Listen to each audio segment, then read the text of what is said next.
আজকে আপনাদের দেখাবো পৃথিবীর সবচেয়ে সহজতম একটা রান্নার উপাদান। ডিম রান্না করছি আজকে।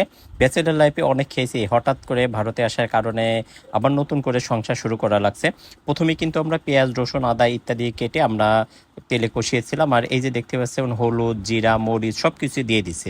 মূলত ইন্ডিয়ার রান্নাগুলো খুবই মিষ্টি, যেটা খেতে পারছিলাম না, যার কারণে আজকে ঝাল ঝাল করে রান্না করব এবং বাংলাদেশি একটা ফ্লেভার পাবো রান্নার।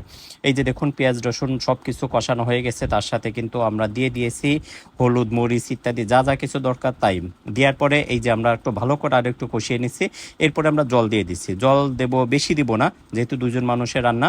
এই যে আমরা জল দিয়ে দিচ্ছি। এইভাবে জল দেওয়া হয়ে গেলে আমরা 5 মিনিটের মতো জাল দিব। এরপরে এই যে দেখুন টকবক টকবক করে ফুটতেছে, এর মধ্যে আমরা ডিম দিয়ে দিচ্ছি এবং এই ডিমটা কিন্তু আগে আমরা পোস্ট করে রাখছিলাম, সেইটাই দিয়ে দিচ্ছি। দুইজন মানুষ একদম 10 মিনিটের মধ্যে রান্না হয়ে যাবে আপনাদের।